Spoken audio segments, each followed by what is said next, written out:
Morning. Good morning po. Ayan, tulog pa yata. Good morning po. Ayan. Sige, before po tayo mag-start, yung mga nasa likod, pwede po bang invite ko kayo na mag-move forward? Para po magandang... Lumapit po kayo sa amin. Maganda pong mas malapit kayo dito sa harap. Kasama namin kayong mag-praise, no? Para yung ibang mga dadating po, sa likod na lang sila. Amen. Hallelujah. Salamat sa Panginoon for this day. And mukhang maulan po sa labas, no? Sino po naulan na? Wala namang nabasa. Wala na. So today, pwede po ba tayong invite ko po kayong tumayo lahat before we start? So sabi po sa Psalms, no, na ang praise and worship daw po shall never cease. Ano pong ibig sabihin nun? Whether meron tayong problema, meron tayong masaya tayo. Sometimes sobrang saya natin, 'di ba? Whether meron tayong pinagdadaanan, ang sabi sa Psalms, our mouth shall continually praise and worship our God. Amen? Amen. So today, let us cast our worries. Bigay po natin ng yung mga iniisip natin, ang mga maisipin natin for the whole day, and let us focus in giving God the glory. Amen. Hallelujah.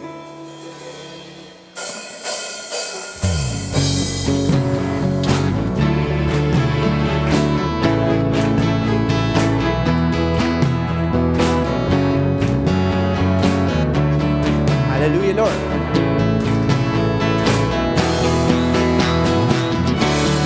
Pwede po natin palakpakan kamay natin sa Panginoon. Yes, God.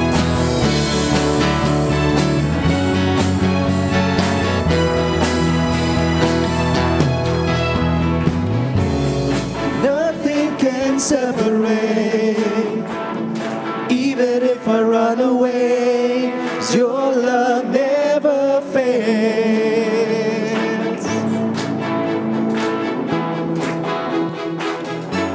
I know I still make mistakes, but you have new mercies for me every day, 'cause your love never fails.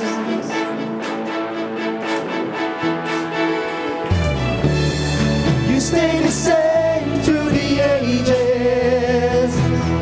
Your love never changes. It may be pain tonight, but joy comes in the morning.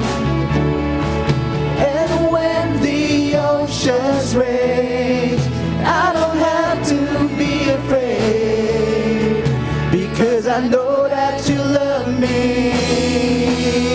Your love never fails. Yes, God. Amen. Yes, Lord.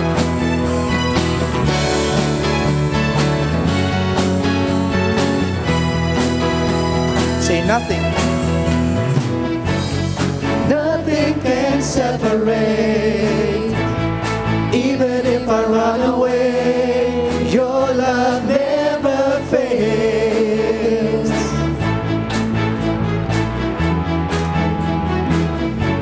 I know I still make mistakes, but you have your mercies for me every day, 'cause your love never fails. Yes, God, your love never fails. You stay the same through the ages. Your love never changes. There may be pain in the night, but joy comes in the morning. And when the oceans rage, I don't have to be afraid, because I know that you love me. Your love never fails.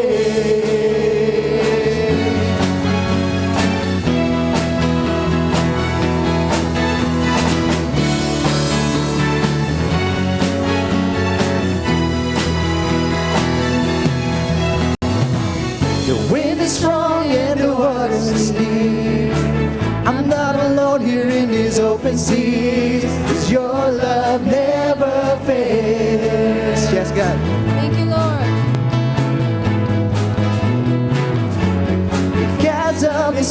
too wide.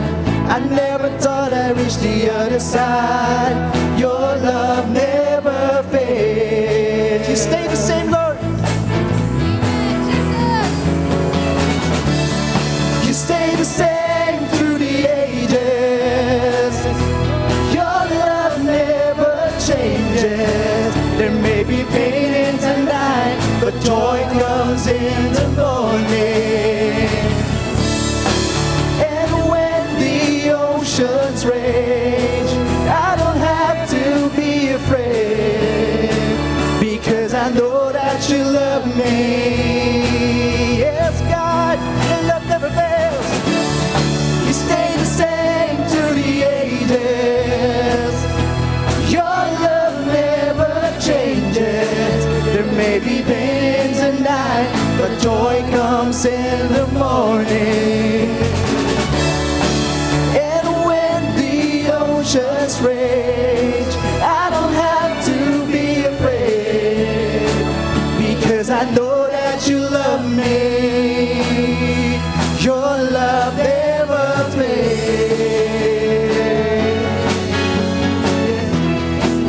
Yes, God, Your love never fails. your love. Hallelujah. Say, you make. You make all things work together for my good. Yes, Lord. Only for our good, Lord. You make all things work together for my good. Amen.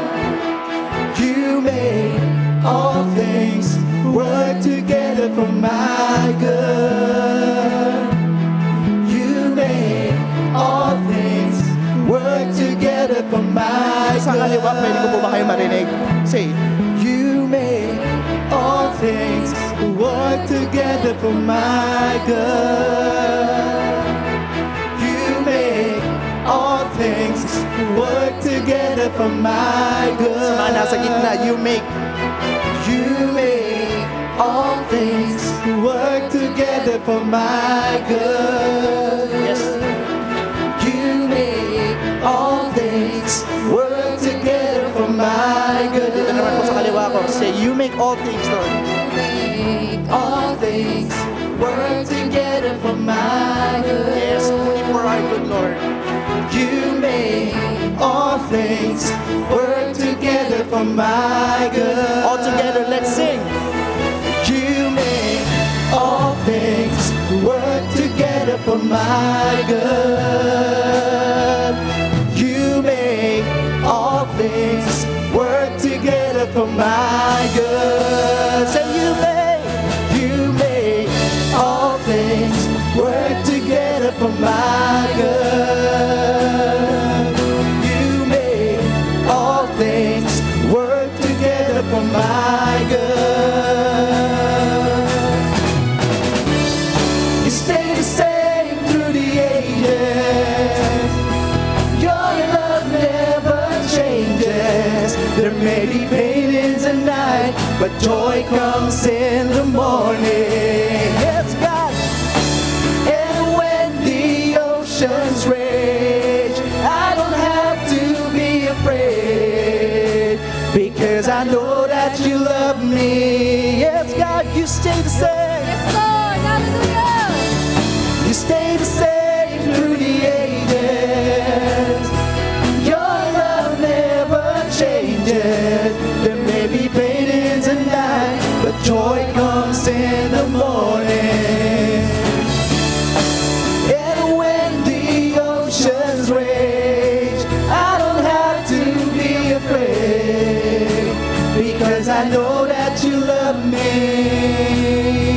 Your love never fails. Yes, God, your love never fails.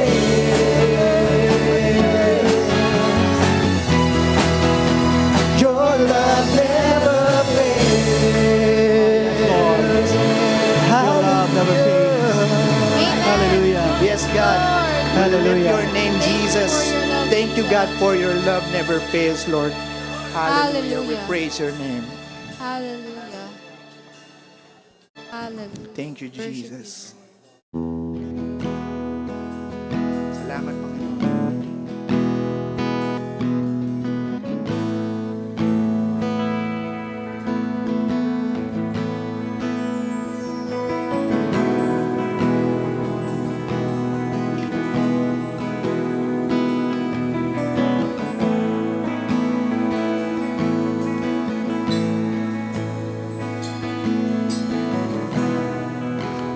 You gave it all for me. My soul desire, my everything, and all I am is devoted to you.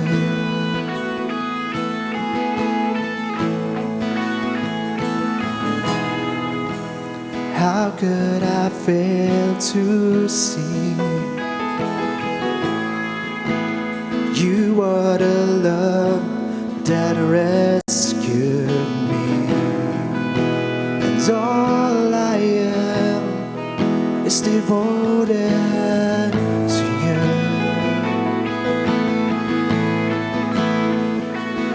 And oh, how could I not be moved? You're here with me, so have your way in me. Though there is just one thing that I will see. This is my cry, my one desire is to be where you are, Lord, now and forever. It's more than a song. My one desire is to be with you, is to be with you.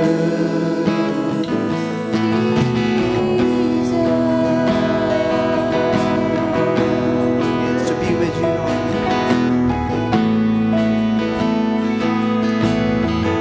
Saying you gave it all.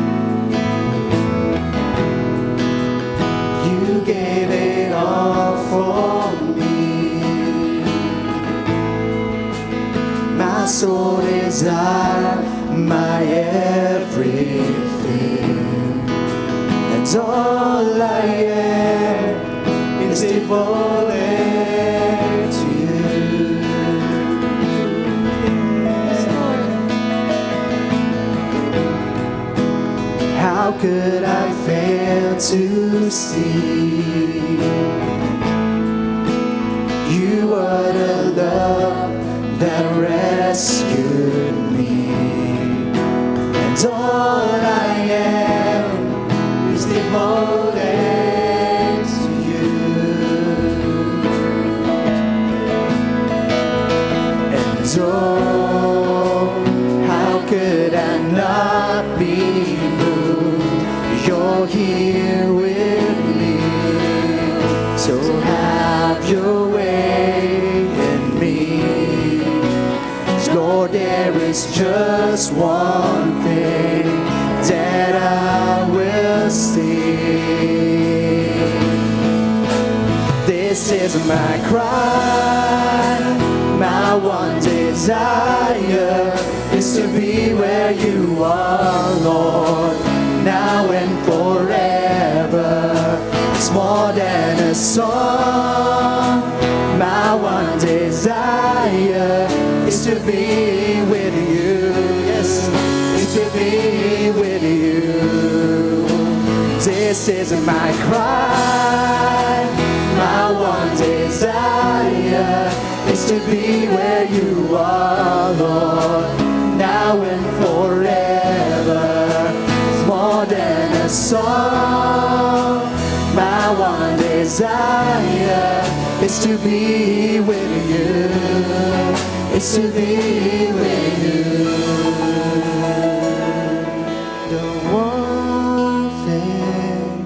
The one thing that I ask is to be with you. The one thing that I ask is to be with you. Yes, Lord. The one thing that I ask is to be with you. The one thing I ask is to be with you. Yes, God, it's the one thing, Lord. The one thing I ask is to be with you. Only with you, Lord. The one thing that I ask is to be with you. Yes, Lord. The one thing that I ask is to be with you. The one thing that I ask is to be with you. This is my cry, my one desire is to be where you are, Lord, now and forever. More than a song, my one desire is to be with you. It's to be with you. Yes, God. This is my cry, my one desire is to be where you are, Lord, now and forever. It's more than a song. My one desire is to be with you. It's to be with you. It's more than a song. My one desire is to be with you. Is to be with you, Jesus.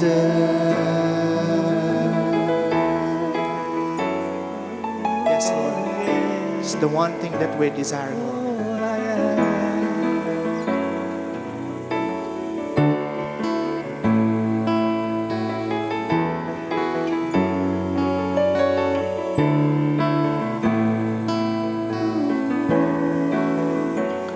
I'll count on one thing.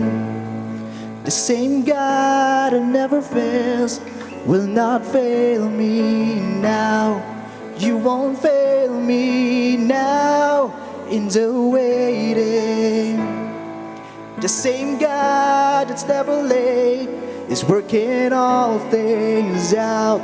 Is working all things out. I'll count on one thing. The same God that never fails will not fail me now. Will not fail me now in the waiting. The same God that's never late is working all things out. Is working all things out.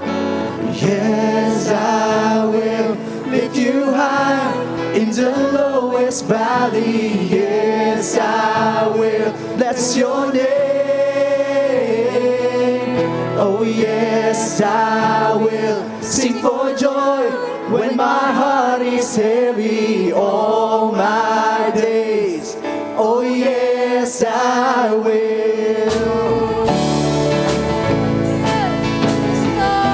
Yes, Lord. We choose to praise you, God. We count on you. I count on one thing. The same God that never fails will not fail me now. You won't fail me now in the waiting. The same God that's never late is working all things out. Is working all things out. Yes, I will lift you high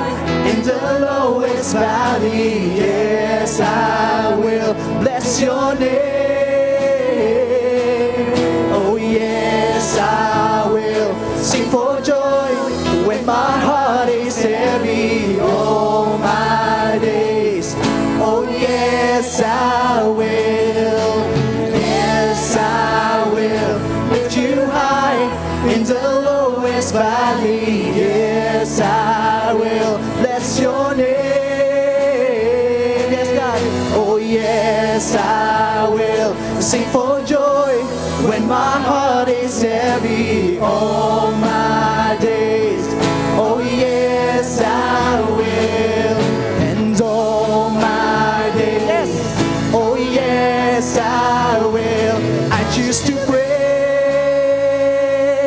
to glorify, glorify the name of all names. That nothing can stand against, and I choose to praise, to glorify, glorify the name of all names.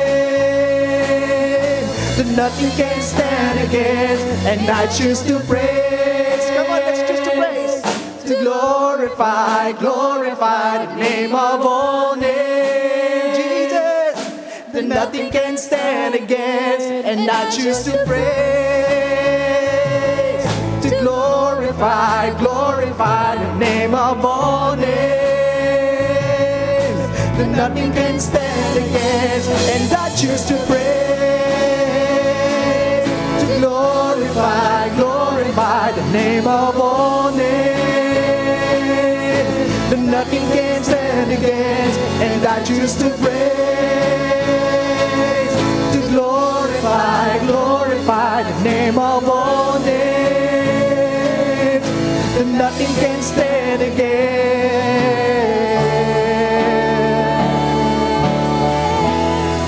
We worship you, God.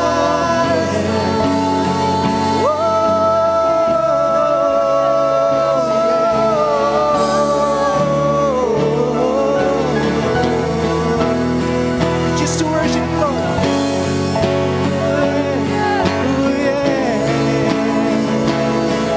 And I will build my life upon your love. It is a firm foundation, and I will put my trust in you alone, and I will not be shaken. I will build my life upon your love. It is a firm foundation. I will put, yes, Lord, my trust in you alone, and I will not be shaken. I will build my life upon your love. Yes, God. It is a firm foundation, and I will put my trust in you alone, and I will not be shaken. I will build my life upon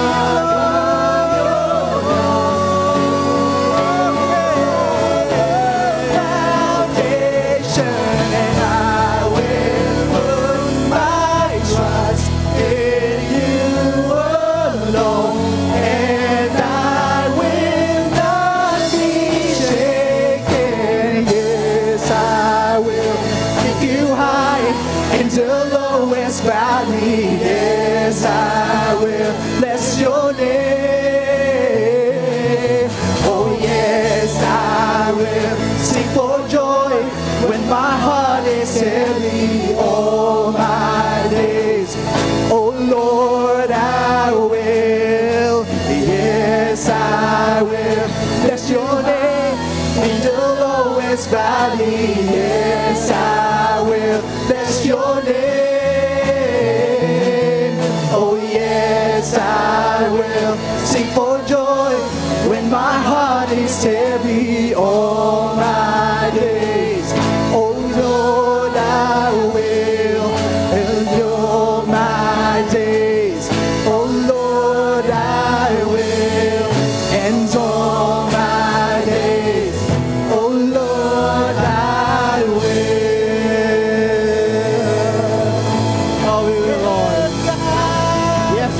Lord. We choose to Hallelujah. praise you. We choose to We will, glorify Lord. your Hallelujah. name. Come on, church. Let's lift the name of Jesus in this place. We will, Lord. We Hallelujah. will. Praise your name, Lord.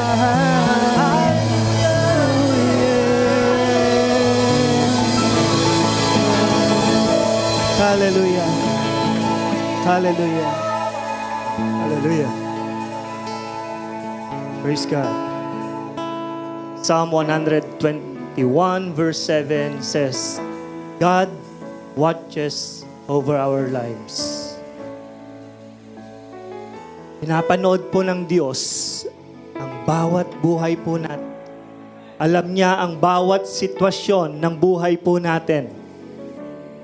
Alam niya kung nangangailangan tayo. Alam niya kung may katagumpayan tayo for the past week. Alam niya kung nasa kasayahan tayo, kasiyahan, kalungkutan. Alam niya kung nasa kawalan o nasa karangyaan. Alam ng Diyos ang bawat sitwasyon po natin. Kaya sa oras po ito, lahat ng pasasalamat natin, ideklara po natin sa Panginoon. Kung ikaw ay pinagaling niya sa iyong karamdaman, purihin mo ang Panginoon. Kung nag-provide ang Panginoon sa lahat ng iyong mga pangangailangang pinansyal, material, purihin mo ang Panginoon. Kung ikaw ay nasa kalungkutan o kasiyahan, purihin mo pa rin ang Panginoon. Maraming salamat, Panginoon, sa kapayapaan na meron kami. Sa kalagitnaan ng kaguluhan, alam namin, Panginoon, na may kapayapaan kami sa inyo. Sa bawat restoration ng relationships, salamat sa iyo, Panginoon. Tulad ng nabanggit ko kanina, alam ng Diyos kung ano ang kwento ng buhay mo sa oras na ito. Kaya't dakilain po natin ang Panginoon. Itaas natin ang kanyang pangalan. Purihin natin ang Panginoon. Hallelujah! Praise your name, O God. We declare goodness. We declare your faithfulness, Panginoon. Ikaw lamang ang aming itinataas sa oras na ito. One more time. Purihin natin ang Panginoon. Isigaw ninyo ang kabutihan ng Panginoon sa inyong buhay. Hallelujah. Salamat, Panginoon. Salamat. Hindi ka nagkukulang sa bawat isa sa amin. Nandyan ka lagi, Panginoon. At patuloy idinudulog namin, Panginoon, ang bawat isa, ang may mga pangangailangan, higit lalo, Panginoon, sa aming bansa. May mga binaha for the past days, Panginoon. Mga kasamahan naming simbahan, Panginoon, binaha. Pero alam namin, Panginoon, na ikaw ang gagabay sa kanila. Salamat, O Diyos, sa provision. Salamat sa pag-iingat mo sa kanila, Panginoon, sa oras na ito. Ganon din, Panginoon, marami ang nalatay sa karamdaman. May mga na-hospital, may mga nagpa-laboratory test. In the name of Jesus, we declare healing to be upon them, O God. Maraming salamat din, Panginoon, sa patuloy na comfort na ibinibigay mo sa amin, Panginoon. May mga sitwasyon kaming hindi kaaya-aya. Pero salamat, niyayakap mo kami, Panginoon, ng iyong pag-ibig. Niyayakap mo kami, Panginoon, at ipinaparamdam ang pagmamahal mo sa amin. Maraming salamat. At muli, idinudulog namin ang aming gawain, Panginoon. Anoint our speaker. Gamitin mo siya upang mangusap sa bawat isa. Gamitin mo siya, Panginoon. Magbigay ng pagpapala, magbigay ng pag-asa, Panginoon. At patuloy na makita namin ang kadakilaan mo't kabutihan sa pamamagitan ng iyong mga salita. Touch our hearts. Renew our minds. Give us transformation sa aming mga buhay, Panginoon. Ito ang aming dalangin sa matamis na pangalan ng Panginoong Jesus. Amen and amen. Hallelujah. Praise God. Bago po tayo maupo, pwede nyo po bang lapitan yung mga hindi nyo pa kakilala masyado at sabihin ninyo, the Lord will not fail you. The Lord will not fail you. Yan. Sige po, pwede po bang lapitan at kamayan po ninyo? Lalong-lalo na po yung mga hindi pa ninyo kakilala. Maging sa mga nanonood po sa live stream, pwede nyo rin pong sabihin sa kasama nyo dyan, mga kapamilya nyo, the Lord will not fail you.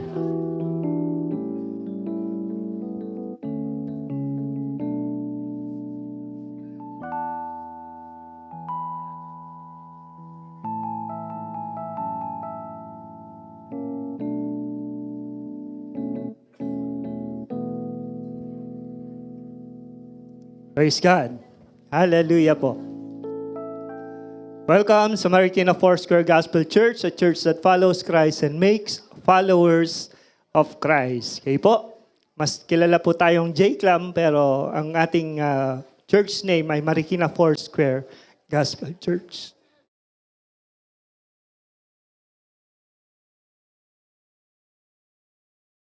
Hindi po pwede nang mag-settle muna yung mga boses ko.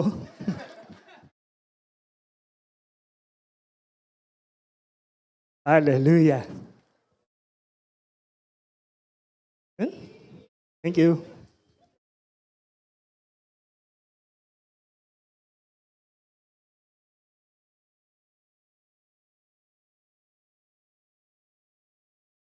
Awayin tuloy ako ng anak ko mamaya nito.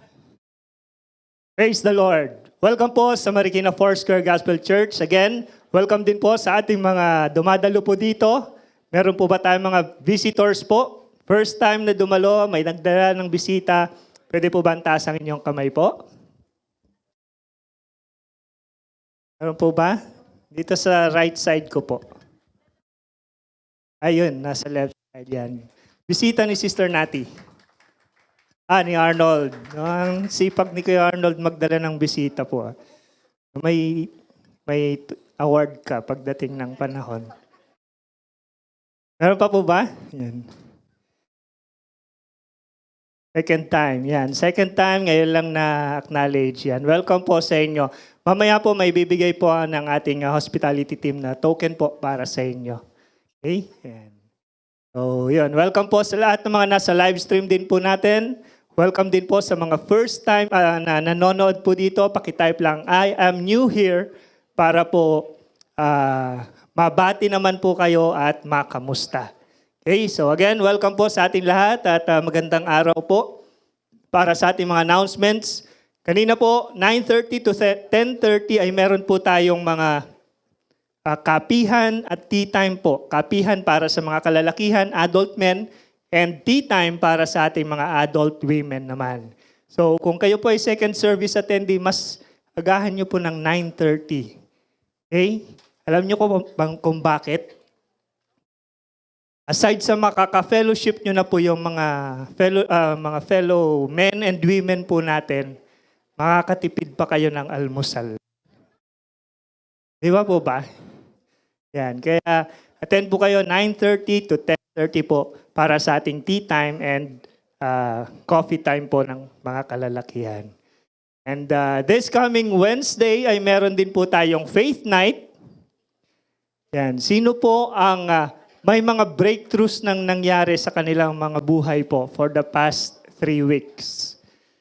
Tumutugon po ang Diyos sa ating mga panalangin. At may ginagawa po siya. Okay? So this coming Wednesday, may faith night po tayo, 6:30 dito po sa sanctuary. Kita-kita po tayo at ihanda po natin yung ating mga testimonies through the breakthroughs na ginawa po ng Panginoon for the past days sa atin. At alam ko, hindi pa siya tapos. Marami po siyang gagawin para sa atin. Kaya attend po tayo this coming Wednesday. Okay po? Para sa ating J-Clam Christian School naman ay patuloy pong nag-a-accept ng enrollees. And kung di po ako nagkakamali, this July 29 na rin po sila mag-start ng kanilang school. So patuloy po natin silang tulungan. I-post po natin yung picture na yan. Yan, may permiso po yan sa magulang po ng bata. Kaya siya po yung nandyan. Okay? Kaya yun po, i-post po natin, i-share po natin sa mga kakilala po natin, lalong-lalo na kung may 5, 6 years old po tayong mga pamangkin, anak, or apo, para po matulungan naman po natin ang ating school, Christian school. At marami nga pong nagte-testify na maganda po yung education ng ating school. Yung quality po ng education ng ating school. Okay? At mura pa. Maganda pa po yung lobby nila. Promise. Okay? So, i-promote po natin yung Christian school po natin. Lahat ng mga kabataan, sino po mga kabataan nang nandirito? Gising na ba kayo? Medyo gising na. Kanina first service, tulog na tulog sila eh. Pero ngayong second service, buhay na sila. This coming Saturday ay meron kayong activity, I Speak Jesus. Worship Fest po ito sa San Mateo. Kaya makipag-ugnayan po kayo kay Kuya Nats, Ate Rhythm, Jovi, para po sa mga detalye po nito. Mag-register na rin po kayo para mapabilang po kayo doon sa mga sa transportation at saka sa food na kakailanganin. Okay? So, mga parents, i-encourage nyo po yung inyong mga anak na youth na dumalo po rito. Teens and youth po yan. Para maka-experience po sila ng mga ganitong bagay. Okay? So lahat ng mga youth and teens, kasama po kayo. This coming Saturday na po yan. 1 o'clock to 5 o'clock yung activity.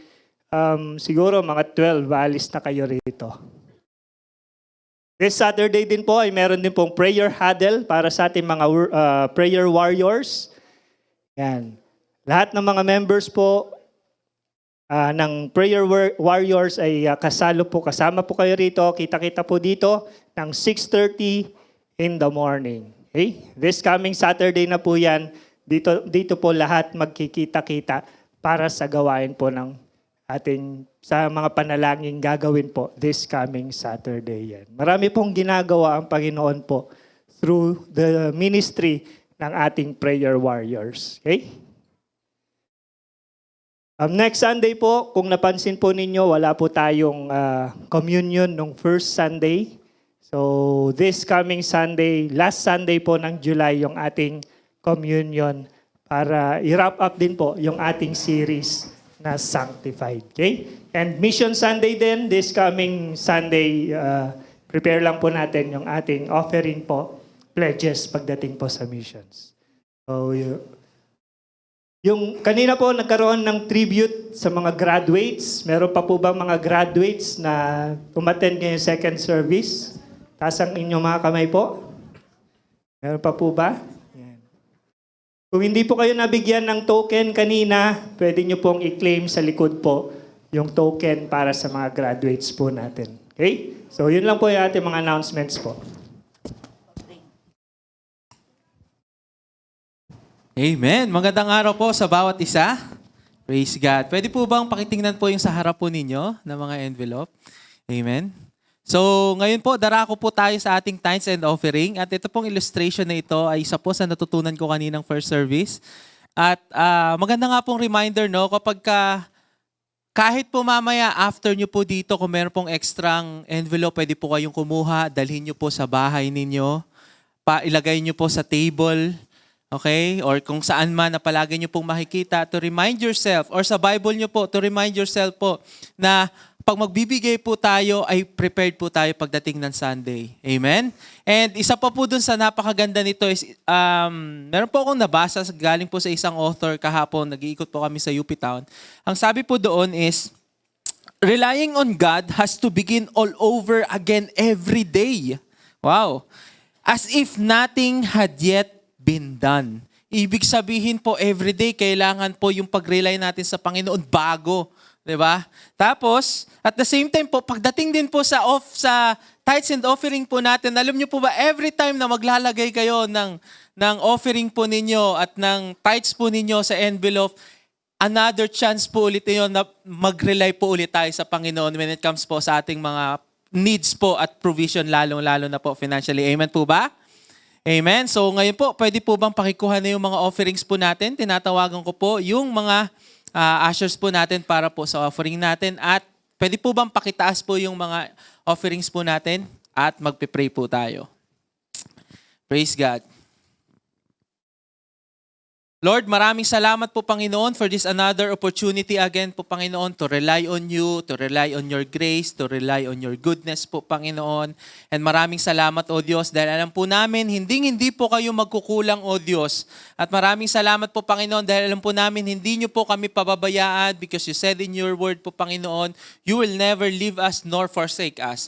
Lord, maraming salamat because even right now, Lord, yung situation po namin, Lord, when it comes to financial needs po namin, alam po namin hindi po madali, hindi po mahirap po, Panginoon. But Lord, we know po, Panginoon, by faith, you are good po, Panginoon. You are the God po, Panginoon, who provides, O Lord God. You are the God po, Panginoon, who blesses, O Lord God. And you are the God po, Panginoon, na hindi po malilate, O Lord God. And Lord, maraming salamat po. We will not see po, Panginoon, kung ano yung meron sa pocket namin. But Lord, we will see po, Panginoon, your grace and your goodness, O Lord God, sa buhay po namin. Lord, maraming salamat sa inyo po nakatuon ang aming mata at aming focus, O Lord God, on your goodness and grace, O Lord. Maraming salamat po. In Jesus' name, amen. Amen.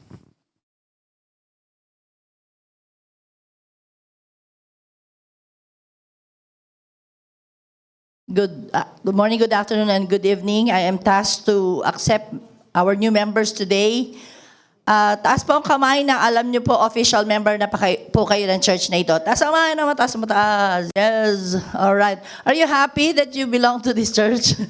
Yes, nawa po nararamdaman niyo po yun. At kung hindi man, ay isik niyo po si Lord kung ano po talaga yung magiging bahagi niyo po sa church na ito.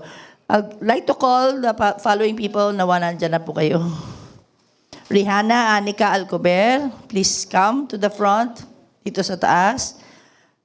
At Andrea L. Alibuyog, with the father, Ryan Alibuyog. And Eunance Beatrice Badidles. Yes, Joshua Emil Dayo. Dito na, akit na kayo. Filomena S. Dayo. And Francis Ventura. Yes. Ayan. Get one and pass.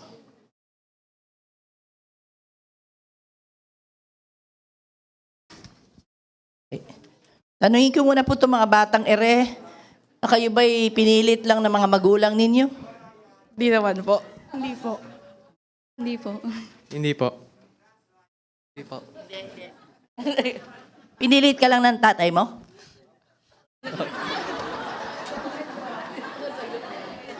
Pinilit ng nanay mo? Okay, sige. Alright. These are teenagers already, and in the Foursquare family, we already accept as young as 12 years old. Pagbaptism po sa water, 9 years old. Kasi alam naman natin, kaya na nila intindihin how to receive Jesus. Pero sa membership po, kasi alam natin na medyo responsibilidad, the Foursquare family decided to make it 12 para naintindihan na nila how to become a member of this church. Okay. Alam niyo naman po yung mga pribilehiyo, nararamdaman po yan ng mga members na. Kaya lang, for the sake of those who are not yet members, no, kapag nagpa-member po kayo, ibig po sabihin, you are committed dun sa body of Christ. Kasi sa totoong buhay naman, when you receive Jesus, part naman talaga kayo ng body of Christ sa buong universe, sa buong mundo. Okay po? Pero, disenyo ng Panginoon na magtuloy-tuloy yung church. Okay? The church na kanyang binibuild habang nandito pa tayo sa mundo. Kasi kailangan mong mag-grow, kailangan mong ma-feed. Kung anong ginagawa mong pag-aalaga sa sarili mo, kailangan mo rin yon as a body of Christ. Okay? So, napakahalaga na may family ka. Pwede mag-rebuke sa'yo, at pwede din tumulong sa'yo, pwede mo rin hingan ng mentorship, ng coaching, ng payo, ganyan. So that's what we do as a family here sa JCLAM. So this is family. Kaya wag po kayong manghinawa at manghinayang na kayo po ay bahagi ng isang iglesia. Especially Marikina Foursquare Gospel Church, and we've been existing for 55 years. Ang dami na rin dumaan dito, ang dami na rin pong singles, married, widows, at mga hiwalay, at dami na rin po. iba-ibang klaseng tao. But we thank God because we strive na po by His grace na maabot po tayong lahat. So, bilang church member po, yan po yung papangakuan nila po mamaya. At tataas po nila yung kanang kamay nila at sasabihin ho nila itong mga bagay nito that they will protect the unity of the church. Pag sinabi pong protect the unity of the church, sisikapin po na talagang huwag mag-away-away. May dadating na magkatampuhan, mag-aaway, pero sisikapin mo bilang member ng church na ito na hindi magtuloy-tuloy yung away, kundi i-address natin. Number 2, I will share the responsibility of my church because we have responsibilities here as members. Hindi lang ho spiritual, kundi minsan physical, minsan material, di ba? Financial. Katulad po sa lobby natin, sa pag-lobby natin sa ating lobby. Okay, excited na po kami na makita ito. It is costly po talaga kasi pulido po naman na yung gawa talaga. Pulido po kaya medyo ganun ka-costly. Hindi basta-basta, sige, pwede na yan, brand na yan. Hindi po ganun. Medyo pinag-isipan, ano ho talaga. Kaya tuloy lang po ha, yung gusto po mag-share po tungkol sa lobby natin. Number 3 is, I will serve the ministry of my church.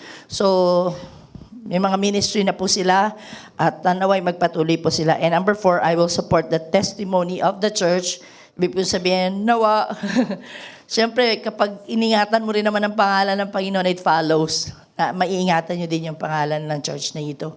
Although hindi perfect po talaga nangyayari yan, kasi sa lahat naman ng season ng buhay, meron talagang napapahiya talaga ang pangalan ng Panginoon sa buhay natin at napapahiya din yung church. Pero we move forward, we strive to, improve on it, change our attitude sa mga ganitong bagay. We are all work in progress. Kaya salamat po sa mga taong ito nasa likod ko. They decided to do this. Okay po? Okay po. Pwede po itaas ang inyong kanang kamay at sasabihin nyo lang yung 4 na yan. Okay. Sige po. Number 1. Doon na tayo diretso sa number 1 ha. I will. Ano yung pangako nila? Ready? Get set? Go. Oop. Number 2. Number 3. Number 4. Okay, thank you so much. Audience, family members of Foursquare, are you accepting these people in front? Okay ba sila? Natanggapin natin? Or ayaw nyo? Okay. Pag ayaw nyo, bulong niya sa akin. Pero kung hindi, bawal, bibigyan ko kayo 5 seconds para magtas ng kamay, ayaw nyo kasi sila. 5, 4, 3, 2, 1. Wala na, yay! Okay. Tatanggapin na natin. Palakpak po naman kayo kung tinatanggap natin sila. Okay. Tanong, tinatanggap nyo naman sila? Okay naman sila? Sige po. Magpe-pray po tayo para sa kanila. Okay. Can you stretch your hand towards them? Salamat po, Panginoon, sa mga anak po ninyo ito na nagdesisyon ho. Nagdesisyon to become a real deal family member of Foursquare. Thank you po. I hope that they understand it fully well, na hindi ito lang basta masaya lang, kundi may responsibilidad, meron pong kaakibat na accountability. But by your grace and mercy, Lord, they'll be able to fulfill kung ano po yung pinagagawa niyo through them. And mightily, Lord, mightily, ano man yung gifting na meron sila, magamit nila yon, Panginoon Diyos. And that their lives will become as salt and light to everyone who will see them. We bless them, Lord, and we accept them in the name of the Father and of the Son and of the Holy Spirit through the Church of the Foursquare Gospel in the Philippines Incorporated. Sa iyo lahat ng papuri sa pangalan ni Jesus. Amen. Amen. Congratulations. Congratulations, Kuya Ryan. All right. Okay. Okay. Ayan. Meron gusto mag-testimony sa inyo? Wag ba? Baka hindi na makaulit yan ulit tumayo dito. Sige. Salamat. Pagbaba nila, kamayan niyo po ha. At congratulations. Welcome to the family. Welcome to the Foursquare family. Sige po. Ay, na-picture na maayos? Okay na? O dito na lang? Dito daw kayo sa harap para mas maganda. Dito. Lipat.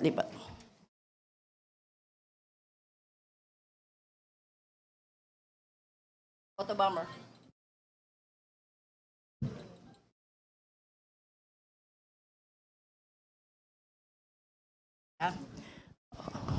Okay, we'll give your certificates later on. We will give it later. Lalagay namin sa envelope para mas maganda.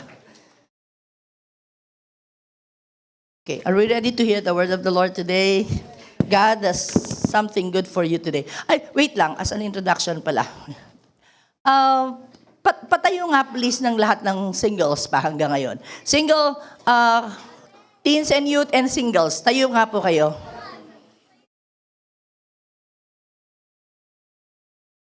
Lahat-lahat, pati nandito sa dulo, sa sulok, sige po lahat ng singles. Ayan, para alam ng speaker natin yung crowd ngayon kung gaano karami. Okay. Pakisabi doon sa mga nakaupo, yung mga nakaupo, sabihin nyo sa kanila, bless ka. Ayan. Na-single ka pa. Ayan. Okay. Sige, upo na po kayo. Yung mga may asawa po, kahit hiwalayo, hindi, basta nag-asawa po kayo. May asawa po kayo. Ayan. Ayan. Or ano, ayan. Buhay pa yung asawa nyo. Yan, yan po. Buhay pa. Buhay pa. Yung iba lang medyo malayo-layo. Sumakabilang bahay. Ganun. Pero sige lang, basta, yan. Yung mga nakaupo pa, pakisabi nyo naman sa kanila, kalabitin nyo, mas mapalad po kayo. May katuwang kayo. Ayan. Ayan. Mapalad po kayo. Sige, upo na po. Tayo po lahat ng widows. Mga widows, ayan. Ayan, katulad ko, nakatayo ako. Sige nga, yung magaganda pang widows natin dyan. Yes. Ayan. Ayan. Widower, pati lalaki. Lalaki din. Lalaking, siyempre, widower, lalaki. Ayan. Tignan mo, kukunti lang kami. Pakisigawan nyo naman kami. Napakapalad nyo. Ayan. Wala na kayo intindihin. Sige po, upo na po, joke lang po yan. Let's welcome Ate Esther as our speaker today. Thank you po, Pastora Kay. Good morning! Nakakatuwa po kayo makita. At least hindi na ako magpapatayo. Nakita ko na. Kasi kaninang umaga, sa first service, nagpatayo tayo. Okay. Sige po. Ang topic mo natin for this month, ang series title natin ay, sino nakakaalam? Sanctified. Yan, Sanctified. So, sa first week po natin, ang nag-share po sa atin si Pastora Kay, ang topic po niya ay God's Word, Refiner's Fire. Okay? Sinabi po doon na magpalinis, magpapino, at magpadalisay. So dumadaan po tayo sa fire para maging mas malinis at madalisay. Last week, yan, si Dr. Edith naman po ang nag-share sa atin. Ang topic po ay God's character. Ito, matatang twister ako. Transcendent and immanent God. So, yung transcendence and immanence ng Diyos ay mas lalo pa tayong ma-inspire na hanapin or kilalanin pa ang ating Diyos. Tama po? And this week, yan, we are on our third week. Ang topic po natin ay status, question mark. Yan. Status, question mark. Pag narinig niyo po yung status, ano pong unang pumapasok sa isip niyo? Kunyari, may form. Yan, may fill up na form. Status, ano ilalagay niyo po? Yung civil status natin or marital status. So ito po yung mga sinusulat natin. Nakita ko po ito sa isang form. Single, married, widow, widower, legally separated, divorced, annulled. So before po, parang naalala ko, hindi naman ganyan karami yung options ng status. Pero ngayon parang dumadami. At yung iba, meron pa daw? It's complicated. Hindi, joke lang. Wala pong gano'n. Okay. So ngayon po, ano po yung status nyo? Sige, pakita nyo nga po yung katabi nyo. Ano yung status nyo dyan sa mga nakasulat? Isang sagot lang po wag nang magkwento. Yan, isang sagot lang. Yan. Meron po ako illustration. Nag-research po ako ng percent distribution of marital status in the Philippines. Ito po yung pinaka-latest lang. 2012 23 siya na-release, pero ginawa po yung survey 2022. Ang survey po kasama 10 years old and above. Okay. Sige po, tingnan natin yung illustration. Ayan. Ayan. So, kung titingnan po ninyo, ano po yung pinakamaraming percentage ng status? Single. Ayan. With 39.7%. Sumusunod yung married with 39.2%. Halos di magkakalayo, no? Sumunod na marami ay common law or yung mga nagli-live-in, 14.7. And then next, widowed, 4.57. And yung pinakamaliit na percentage po, 1.9%, divorce, separated, annulled. Ayan. Tinignan ko rin po yung comparison ng population marital status from 2000 to 2015. So ito po yan. Yung ano lang po yung comparison po, since 2000 to 2015. So meron po yung 4 colors. Yung umpisa, 2000, 2007, 2010, and 2015. So makikita po yung comparison. So sa single, kung makikita nyo, tumataas. Ibig sabihin, dumadami ang singles. Sa married, from 2000 to 2010, tumataas po siya. Pero hindi niyo po pansin yan, mas bumaba po yan. So ibig sabihin po, 2015, mas kumunti na yung nagpapakasal. Yung married. Widows, so tuloy-tuloy naman, kung tumataas, same goes with divorce and separated. Pero tingnan niyo po yung live-in o yung common law. 2015, medyo tumaas. Tumaas po siya. And meron din siyang mga unknown. Okay. Sa JCLAM naman po, and kailangan ko rin makita, syempre tayo yung audience, at gusto ko rin makita with the help of Ate Meki and yung U-Care na ginagamit ng church. No, nakuha po namin tong statistic. Meron medyo rough lang kasi hindi naman updated pa yung data natin. Yung iba hindi pa na-update. So ito po yung sa JCLAM. Yan. So hinati po namin to sa dalawa, yung 17 years below and yung 18 above. So yung children tsaka yung adult. 25% ng population ng JCLAM ay kabataan, 75% adults. And then dito sa adult, okay, ang married 39%, single 47%, single with kids 10%, and widowed 3%. So anong pinakamarami po sa atin dito sa JCLAM? Marami ang single. Sumunod, married. Yung single with kids po, possible single mom o kaya nagli-live-in, malamang siguro yung mga ganun po. Kaya single siya with kids. Esther, anong connection ng sanctified or sanctification sa status? Bakit natin pinag-aaralan yung status sa sanctification? May kinalaman ba yan? Ibig sabihin, mas sanctified ba ang mga married kaysa single? O mas nagagawa ba ng mga single yung design or purpose ni God sa buhay nila compared sa married? Bakit may ganyan? Okay. Sa status ng buhay mo ngayon, masasabi mo ba na ako, single ako, mas nagagawa ko yung gusto ni Lord sa akin, sa buhay ko? Or pwedeng yung married, sasabihin mo, hindi, may partner ako, kami mag-asawa, mas na-obey namin si Lord, mas sanctified kami. Or pwede sabihin ng mga kids, ang mga medyo bata, kami yung pinaka-inosente, kami yung pinaka-sanctified sa lahat. Inosente pa kami. Di ba yun? Okay, sige. Tingnan po natin.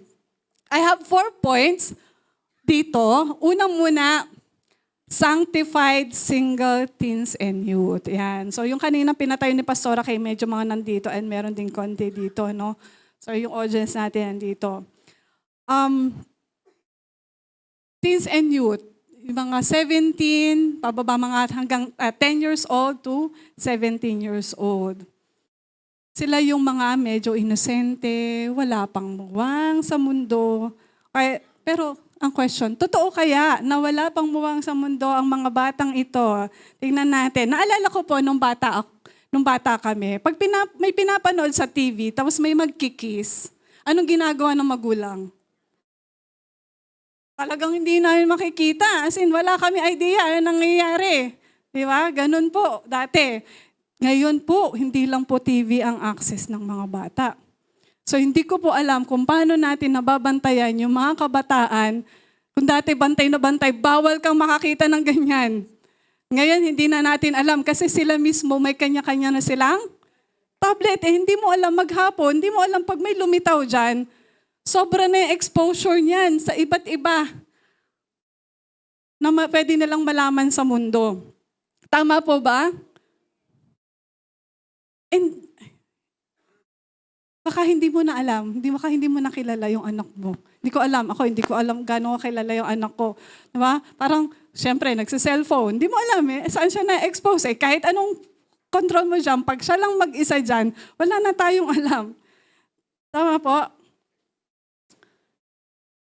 Actually po, minsan, ang bata po, so sobrang exposed, yung minsan may mga gusto kong i-share kay Cheese. Yung mga general knowledge lang. Cheese, alam mo ba, ganyan, nagsashare ako.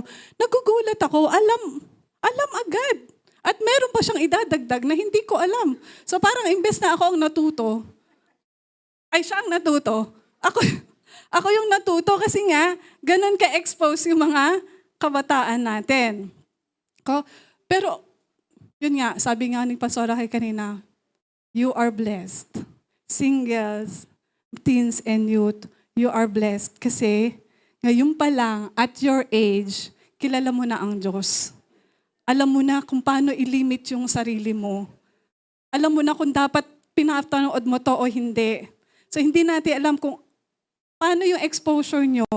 Hindi ko alam kung nakakapanood ka ba ng mga pornography. Hindi natin alam kung beyond that, hindi lang pornography, may nagagawa ka na rin na hindi tama. Iba po yung panahon ngayon. Pero, yun nga, you are blessed at your young age, nakilala mo si Jesus. Alam mo kung sino ka. Alam mo kung ano yung dapat mong ginagawin. Alam mo kung you are righteous in the sight of God. So, papanindigan mo yun. Tama ba? Tama po ba? Nakakalungkot po isipin, na ang laki ng percentage ng single sa overall. And isa pong possible na reason yan ay yung mga kabataan natin ngayon, bata pa lang, hindi ko alam kung napapansin nyo, bata pa lang, hirap na silang malaman yung kanilang identity. Naisip niyo po, ang liit-liit na bata, lalaki siya, pero parang nag-aasta siyang babae. Nakakalungkot po isipin. And dahil po doon, kasi siguro possible na kumukunti ang single kasi ang daming hindi nagpapakasal kasi ang gusto ay lalaki sa lalaki at babae sa babae. Nakakalungkot po, Kasi nga, bata pa lang na-expose na sa ganun na, okay lang pala. Okay lang pala kahit lalaki ako, gugustuhin ko yung lalaki. Parang ganun. Ito po. So, gaano ka-sanctified ang ating mga single teens and youth? Sabi po natin, sanctification is living according to God's design and purpose. So, ano ba yung purpose ni God para sa mga kabataan? Ito po, lagi pong verse 2 na sinishare sa atin. Ephesians 6:1-3. Children, obey your parents in the Lord, for this is right.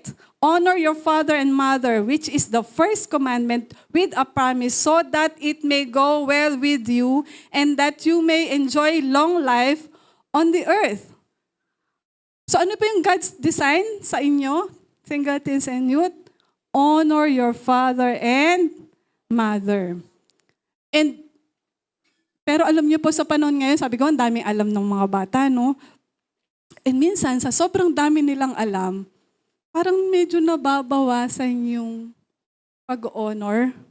Ko alam ko nararamdaman ng parents yun, Pero bira ako, parang nagmamalaki na yun, kasi ang dami ng alam, ang galing. Alam ko to, mas tama ako. Tama? Di ko alam kung na-experience yun kasi matatalino eh. And same sa experience ko sa office. Sa office po namin, we are more than 90 na yung staff sa amin. And halos lahat po, kukunti na lang yung senior sa amin, puro kabataan. Mid-20s, late 20s, mga ganun po. And parang anak ko na po yung mga yon. And sa dami po nilang alam, napaka-opinionated, lahat. Kala mo, sa experience ko lang pa, pero ang gagaling, ang nakikipaglaban. Parang nawawala ng respect, no? Parang, kaya ko kinire-relate ko lang po, no? Kasi dahil sa alam ng mga kabataan ngayon, medyo nababawasan na yung respect. Oh, relate po ba yung mga magulang sa ganon? Yung parang, hindi nakagaya dati yung respeto na nakukuha ng mga magulang. As single teens and youth, live according to God's purpose. That is to honor your father and mother. Ano ba yung sinasabi ng mother at father nyo para maging sanctified kayo? Anak, mag-aral munang mabuti. Huwag munang mag-girlfriend, mag-aasawa, mag-boyfriend. Anak, uwi ka agad. Huwag kang gagabihin. Ayun, yung mga ganun. Alam mo, kasi po, ang magulang po natin, sila yung binigay ng Panginoon para guide. Guide natin. So, kaya sinasabi ng Lord, guide niyo yung magulang niyo. Honor them. Kung anong sabihin nila, obey. Obey, obey. And you will be sanctified. Amen? Amen ba sa mga kabataan, single teens and youth? Hina. Amen. Amen ba? Tinuturo ko yung anak ko. Ayaw sumagot. Amen. Amen. Okay. Ecclesiastes 11:9. Ang sabi po dito, you who are young, be happy while you are young, and let your heart give you joy in the days of your youth. Follow the ways of your heart and whatever your eyes see, but know that for all these things, God will bring you into judgment. Yes, bata ka, sabi dito, follow your heart. Sige. Sabi nga nila ba, follow your heart or do what makes you happy or YOLO. You only live once. Enjoy life. Pero ang sabi po dyan sa verse, but know that all these things, God will bring you into judgment. So mga kabataan, pwedeng i-enjoy nyo yan. Gawin nyo lang kung ano yung gusto nyo gawin. Pero your actions today will determine your future. Nakita nyo naman yung iba, di ba? Hirap na hirap sa buhay, yung mga ibang pamilya, kasi hindi nakapagtapos ang pag-aaral, agad-agad nag-aasawa, hindi pa kilala, ang gwapo-gwapo, o hindi nag-asawa agad, mga ganun. So, be wise. Ano ba yung purpose mo sa akin, Lord? Ano ba yung gusto mong gawin sa akin? Ano ba yung magiging future ko, Lord? And by doing that, obey your parents. Honor your parents. Okay. Ayun nga, sabi ko kanina, sobrang blessed kayo at your age, kilala nyo na ang Panginoon kasi may guidance na eh. Alam nyo na kung ano yung dapat gawin. Alam nyo na dapat hindi ka nanonood ng pornography. Alam mo na dapat nililimit mo. At imbes na gano'n ang gawin mo, magbasa ng Bible. Alam mo na at your young age kung ano yung dapat gawin. So, you are blessed. Kasi sa dami ng tao, kukunti lang kayo. Tama ba? And maybe one of you, parang feel mo, Esther, o nga, bata pa ako, inosente, pero parang hindi na. Dami ko na pong exposure, nakakaya. Ang dami ko na pong napanood na hindi maganda. Actually, nagagawa ko na nga yung iba dun eh.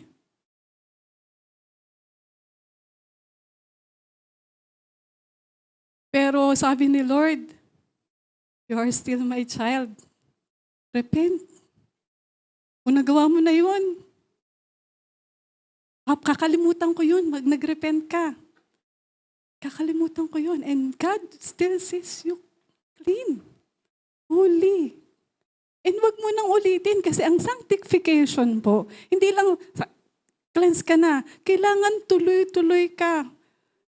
Tuloy-tuloy ka na magpapalinis sa Panginoon. Kung nagagawa mo na yan, stop mo na.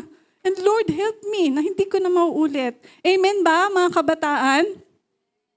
Amen. Single teens and youth, God says you are clean. It does not mean na sinless ka, na hindi ka na nagkakasala. Yes, nagkakasala ka, but you're still legally clean in God's sight. You are therefore acceptable in His presence. Amen, amen. Next po tayo, sanctified married couple. Sanctified married couple. So medyo marami po. Parang iba yung nakalagay na kanina, dito, yung survey. Mas marami ngayon sa crowd natin ang couples, no? Married couples. Ang sabi nila, ang tawag sa ikakasal na ay magse-settle down. Or yung iba, ang tawag ay lalagay na sa tahimik. Ba't parang natatawa kayo? Nalagay po ba sa tahimik? Hindi.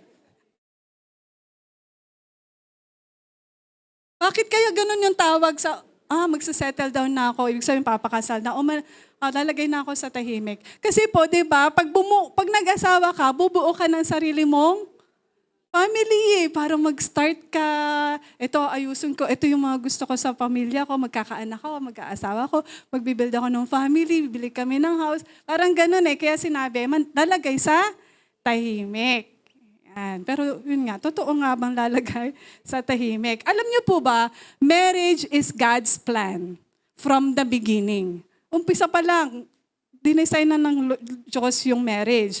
Sabi po sa Genesis 2:18, and the Lord God said, it is not good for the man to be alone.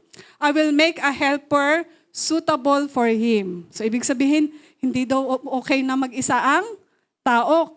Gagawa siya ng kapartner niya. So mas okay na may kapartner. Kaya nga sabi nung iba, mas sanctified daw ang buhay ng may asawa. Basahin po natin sa 1 Corinthians 7:2-5. Ako na lang po. Pero para maiwasan ang mga kaso ng kahalayan, dapat mag-asawa ang bawat lalaki at babae. Dapat gawin ng lalaki ang responsibilidad niya bilang asawa. At dapat gawin din ng babae ang responsibilidad niya bilang asawa. Hindi ang babae ang masusunod sa gusto niyang gawin sa katawan niya, kundi ang asawa niya. Gayon din, hindi ang lalaki ang masusunod sa gusto niyang gawin sa katawan niya, kundi ang asawa niya. Huwag niyong tatanggihan ang isa't isa except kung nag-agree kayo na magkaroon ng time para makapag-pray. Pagkatapos, ibalik niyo ang normal na relasyon niyo bilang mag-asawa. Kung gagawin niyo to, maiiwasan niyo ang temptation ni Satan kasi kulang kayo sa self-control. Okay. Dahil kasal na kayo, okay nang gawin yung mga ginagawa ng mag-asawa. So, sanctified. Ibig sabihin, lahat ng gagawin nyo inside marriage, yung ginagawa ng mga mag-asawa, okay lang. Hindi kasalanan yun. Kaya sinasabi nila, mas sanctified ang married couple. Okay? Pero tingnan po natin Ephesians 5:22-23. English naman po ito. Wives, submit to your own husbands as the Lord, for the husband is the head of the wife, even as Christ is the head of the church, his body and is himself its Savior. Now, as the church submits to Christ, so also wives should submit in everything to their husbands. Husbands, love your wives as Christ loved the church and gave himself up for her, that he might sanctify her, having cleansed her by the washing of water with the word, so that he might present the church to himself in splendor, without spot or wrinkle or any such thing, that she might be holy and without blemish. In the same way, husbands should love their wives as their own bodies. He who loves his wife loves himself. For no one ever hated his own flesh, but nourishes and cherishes it, just as Christ does the church, because we are members of his body. Therefore, a man shall leave his father and mother and hold fast to his wife, and the two shall become one flesh. This mystery is profound, And I am saying that it refers to Christ and the church. However, let each one of you love his wife as himself, and let the wife see that she respects her husband. So titingnan po natin sa verse 32. This mystery is profound. Ano daw yung mystery? Marriage is a mystery. A profound and inexplicable thing. Ibig sabihin po ng profound, malalim. So, ang marriage daw po ay mystery at malalim, inexplicable, hindi mahirap ipaliwanag. It is sacred. Biruin mo, to become one flesh. In one body. Hindi ikaw yung magugusto, susunod sa sarili mong katawan. Sino daw? Yung asawa mo. Ganon din siya. Hindi siya ang masusunod sa sarili ng katawan. Sino? Ikaw bilang asawa.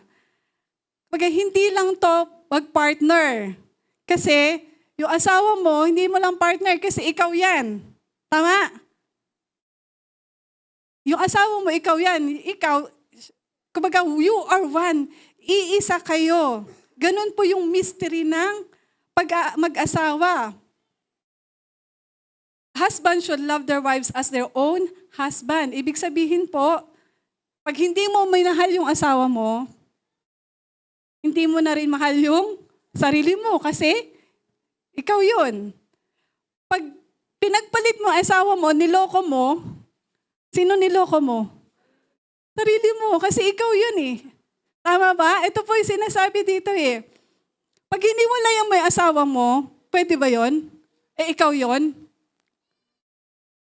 Hindi, di ba? Kasi ikaw yun eh. Hindi mo pwedeng hiwalayan. Ganun po ang mystery ng marriage. Tandaan niyo po ito mga single kung gaano ka-mysterious ang marriage, kung gaano ka-profound ito. Ang lalim po ng ibig sabihin ng pagkaka-describe po ni God sa marriage. No po? Nakakalungkot makakita po ng mga mag-aasawa. Di ba pag mag-asawa, no, medyo matatagal na, yung medyo may edad na, no?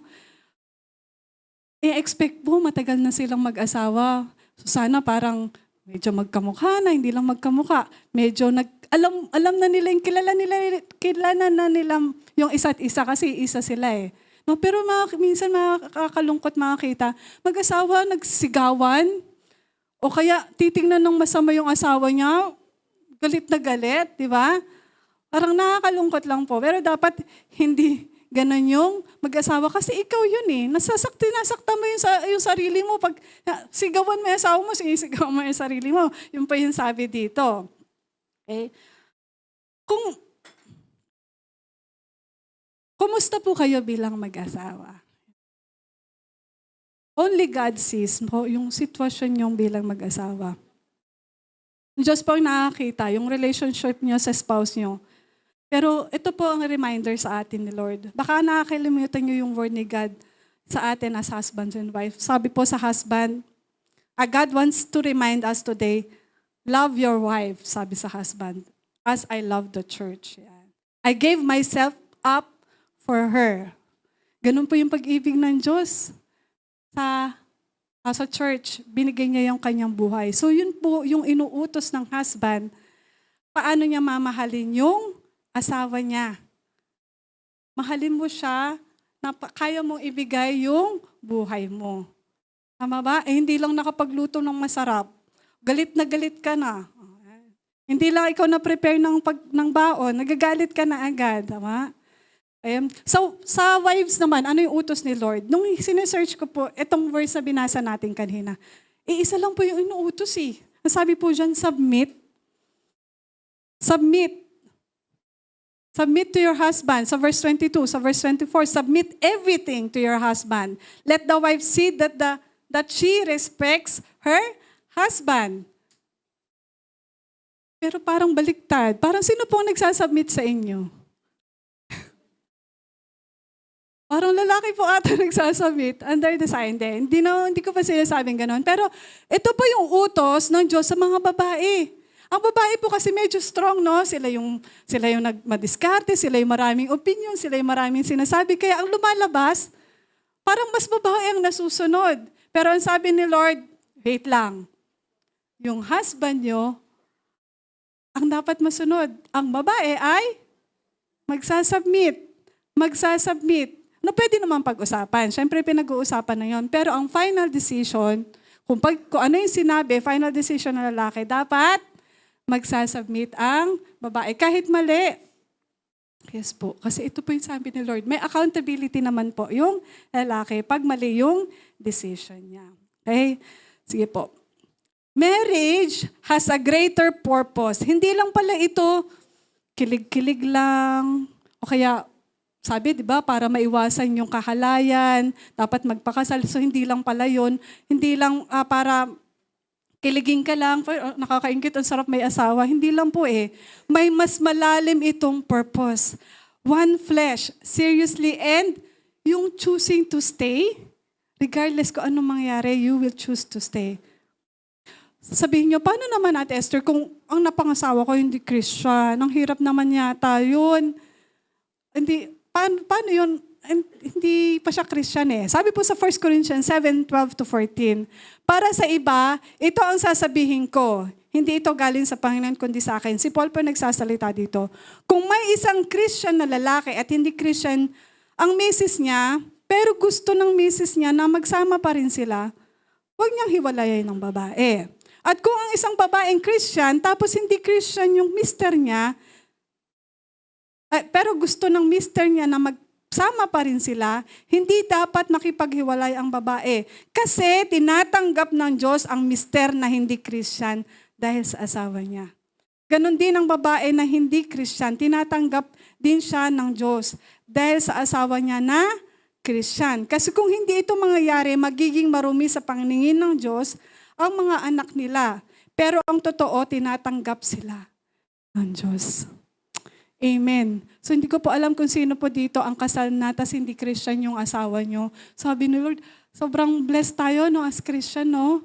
Hindi lang po tayo yung nakikita niya as righteous, pati yung partner natin. At sabi doon, kasi kung hindi niya titignan as sanctified din yung asawa nyo, yung bata kasi, hindi rin niya makikita as holy. Pero dahil sa pag-ibig ng Diyos sa ating mga Christian, tinitignan niya yung partner natin na hindi Christian as sanctified, as righteous. Pati yung mga anak. Thank you, Lord. Salamat sa pag-ibig ng Diyos, no? And hindi pa po huli ang lahat. Sabi nga, di ba, if you believe, you and your household will be saved. So kung hindi man Christian asawa mo, continue to believe. Ililigtas din po sila ng Panginoon. Hawakan po natin yung promise ni Lord, no? Hawakan po natin yung promise ni Lord. Married couples learn so much about the Lord through marriage. Mas lumalago at mas lumalalim yung relationship nila or faith nila sa Diyos dahil sa marriage nila. Okay. Hindi ko po alam kung meron dito nagsasama na for how many years or baka nagli-live-in na kayo. Hindi po kami nandito para i-condemn kayo. Oh, mali ang ginagawa nyo. No? Pero kasi nandyan na. Okay? Nagsasama na kayo hindi kasal. God wants you to see you sanctified din. So, ano pong gagawin natin? Nag-offer po ang church ng mga mass wedding. Kung matagal na kayo nagsasama, bakit ano pa yung pumipigil sa atin na hindi magpakasal, lalo pag may mga anak na kayo? No? So, pag-decide po kayo, gusto ng Diyos na maging sanctified yung marriage nyo. So, magpakasal po, magpakasal. Diba? Kung walang budget, yun nga. Nag-offer po ang church ng every ano po yun? June? Hindi, tapos na. April ata last time, no? Yung mass wedding natin para matulungan po kayo. Okay. Marriage isn't about making us happy. Marriage is at its very best a tool God uses to sanctify and purify us to make us holy. Hindi lang siya, finally kasal na ako or ikakasal na ako, yes, engaged na ako. Hindi lang ito, and they live happily ever after. Hindi lang po ganun parang fairy tale ang pagpapakasal. Hindi po, medyo mahirap po siya, pero ito po yung tool ni God para ma-sanctify and ma-purify po and to make us holy. And pag naka-experience na po yung buhay ng sa marriage po, no, mas makikita mo yung love ni Lord na kung gaano, kasi ang hirap, di ba? Yung love ng asawa mo, ang hirap mag-i-love, lalo pag hindi kayo magkasundo. Pero dahil kasal kayo, kailangan yung mahalin ng isa't isa. Ganun po si Lord sa atin. Yung pag-ibig niya sa atin, mas mararamdaman mo dahil kasal ka na. Kasi Lord, ang hirap pala magmahal, pero God chooses to love us despite nung ating imperfections. Ganun po yun. Ganun po yung marriage. Amen po. And dahil dyan, pupunta po tayo sa sanctified single. Gusto niyo po bang magpakasal? Gusto niyo ba? Ang hirap po, no? Parang doon ang bigat pala nung pagpapakasal, hindi pala basta-basta. Dapat for better or worse, magsasama kayo till death, do us part, hanggang wakas. So sa mga single po, ayan, dito na tayo. Okay. 1 Corinthians 7:2. But because of the temptation of sexual immorality, yun din po yung binasa natin kanina, no? Each man should have his own wife and each woman her own husband. So dapat daw, because of temptation, dapat daw each man or woman should have their own spouse, husband and wife. So sa mga single po, natanong nyo na ba kay Lord, Lord, ano po yung will mo sa akin? Will mo ba mag-asawa ko? Kasi parang ilang taon na ako. Will mo ba? Gusto mo single lang ako. Ano po ba yung will mo sa akin? Will ba ni Lord na maging single ako, makapag-asawa? Question ko rin po sarili ko yun hanggang ngayon eh. Magkagalit pala ano. Ano ba yung will ni Lord sa akin? Ano yung will ni Lord sa atin, no? Sabi po ni Paul, dapat mag-asawa ang bawat lalaki at babae. Pero syempre, sabi niya kasi para makaiwas, no? Pero syempre, hindi lang para makaiwas sa kasalanan ng sexual immorality. Syempre, yung iba, gusto mag-asawa kasi, gusto mo may partner. Masarap ma-in love. Tama ba? Masarap ko ma-in love, di ba? Tama po ba sa mga husbands, mga couple ngayon? Sarap ma-in love. Pero doon sa second point nga natin, masarap ma-in love, pero ang hirap pala ng buhay may asawa. Pero syempre, pa rin. As single, yun pa rin yung design ni Lord eh. Dinesign niya talaga, bawat isa ay may partner kasi nakita niya yung hirap. And pag may katuwang ka, pag may asawa ka, yun yung magiging katuwang mo. Tama po? So pa rin. Sabi nga, mas may sanctification sa pag-aasawa. So anong mas okay, single o mag-asawa? Siyempre, magkakaiba po. Iba-iba po yung will ni Lord sa bawat isa sa atin. Kung hindi pwedeng lahat kayo dapat mag-asawa, iba po eh. Iba yung gift ni Lord sa bawat isa. No? Ang problem, sige, babasahin po natin. Okay, wait lang ha. If you desire to be married, kasi kung gusto mo, yes, ate, so gusto ko talaga magpakasal. Feeling ko, mas magiging, effective ako pag may asawa ako. Mas masaserve ko sa Lord pag may asawa ako. Then, kung yung desire mo, then get married. Pakasal ka. Di ba po? Kasi yun sabi po sa 1 Corinthians 7:28, pero kung mag-aasawa ka, hindi ka magkakasala. Di ba? Hindi pagkakasala yung pag-aasawa. So, okay lang mag-asawa. Kung ito yung desire mo, di gawin mo. Ang problema, Ate Esther, wala yung mapapangasawa ko. Wala eh. Asan? Nasaan siya? Lord, sino ba yung ibibigay mo sa akin? Bakit parang ang tagal naman? Ang tagal, Lord. Sabi po kanina, ang daming single sa church, oh. Ang dami namin.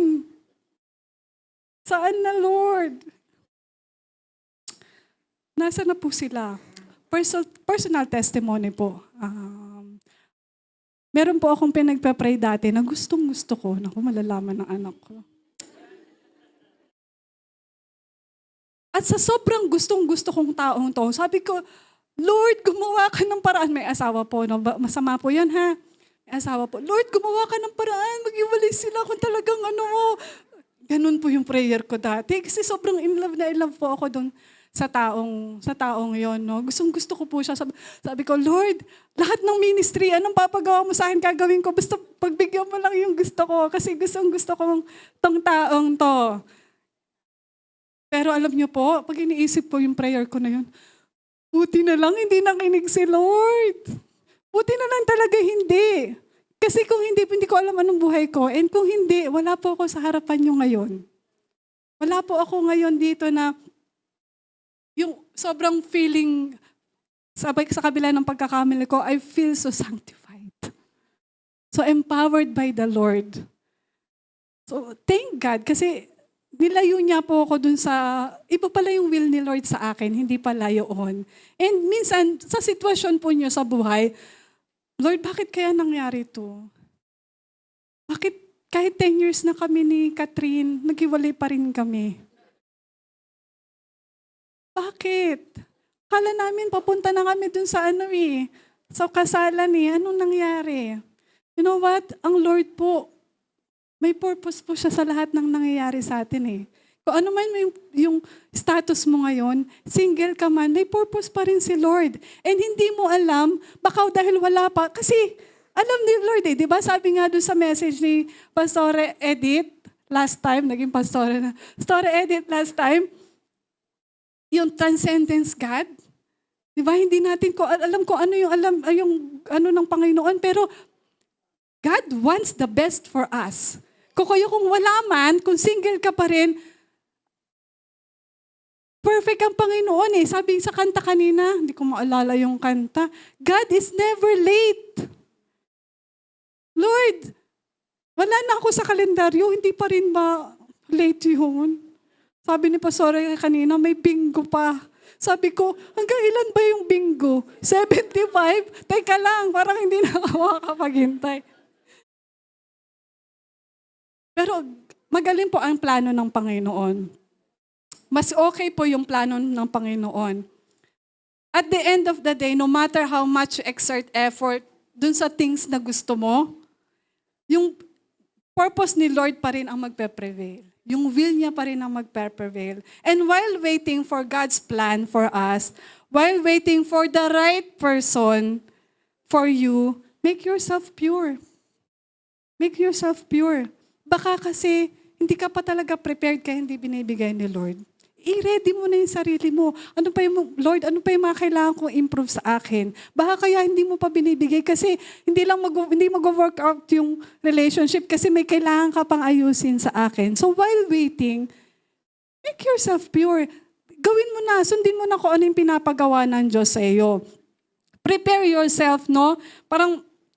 And habang naghahanda ka, parang habang pinaprepare mo yung sarili mo, save the Lord at the same time. Di ba? Ang sarap po ng single, mas marami kang time. Pag may boyfriend na at ang hirap po. Kasi mauubos yung oras mo sa pag-aasikaso. So, while waiting, serve God. Gamitin niyo yung oras niyo in serving God. Actually, hindi mo nga kailangan maghintay Hindi mo kailangan maghintay. Iba po yung waiting sa patience. Ano po ibig sabihin nun? Sa 2 Peter 3:14, therefore, beloved, since you are waiting for this, be diligent to be found by Him without spot or blemish and at peace. Be diligent daw saan? To be found by Him without spot. While waiting, be diligent. Pag sinabing be diligent po, maging masipag ka na gawin mong walang spot yung sarili mo. Blemish. At the same time, at peace. While waiting, be at peace. Hindi po kasi pwedeng naghihintay ka pero panay reklamo mo. Hindi yun that's not patiently waiting. Naghihintay ka pero relax ka, hindi ka nagwo-worry. Naghihintay ka ng trusting the Lord. Di ba? Na parang walang pag-aalala kung darating ba, kung kailan ba, kung bukas na ba. Hindi ka mag-aalala Peace, merong peace na nanggagaling sa Panginoon while waiting. Okay? Make yourself busy serving the Lord. Ang dami pong ministry sa church, no? Serve God while you wait. And pwede rin natin sabihin, Lord, parang nakakahiya din na parang ang dami-dami ko nang nagawang kasalanan. Nagkaroon na ako ng boyfriend. Kaliwat kanan. Doon sa 10 years namin, nung mag-boyfriend kami, parang ang dami namin nagagawang hindi tama. Ang hirap maging pure habang naghihintay na magpakasal. Di ba? Kung meron ka mga nagawa dati na hindi tama, yung sanctification pa ibig sabihin nun, konti-konti, lalayo ka doon sa mga ginawa mo na hindi na tama. And sabi ni Lord, balik ka lang sa akin. Repent. Kahit nadungisan ka na ng maraming beses, feeling mo pulang-pula na yung dami mong kasalanan, I can still make you white as snow. Ganun po ang power ng Diyos. Kaya niya po i-forgive. Kaya wag mong sabihin na parang hindi na. Ang dami ko feeling ko, ang dumi ko na. Pero hindi. As children of God, God still sees you clean. Basta repent ka lang. Nagkamali ka, balik ka lang. Repent ka lang kay Lord. If you are dwelling in the past, sasabihin mo, wala na akong pag-asa. Ang dami ko ng pagkakamali noong nakaraan. Forget it. Lahat tayo nagkakamali in the past. Sabi ni Lord, I can make you clean again. Repent lang. Humble yourself. Lapit ka lang ulit. Amen? Amen. Sanctified, last na po tayo. Sanctified widow, widowers, separated, sanctified, annulled, or sanctified divorce. Baka ngayon, may mga sitwasyon ka na hindi nag-work out yung kasal namin. Or wala kahit anong gawin ko, hindi nag-work out Ang akala ko nga, happily ever after. Basta happy ending. Akala ko nga, ganun yung magiging marriage ko. Ito yung ideal ko, pero hindi. Hindi nag-work out. Or, kaya yung iba sa atin, maaga namatay yung asawa, nabiyuda agad. Sometimes mapupunta tayo sa status na hindi natin ina-expect na mangyayari. But you know what? God is still good. Kaano man po yung status mo ngayon, kung nahiwalay ka man, kung nabiyuda ka man agad, God's still good. God is still good.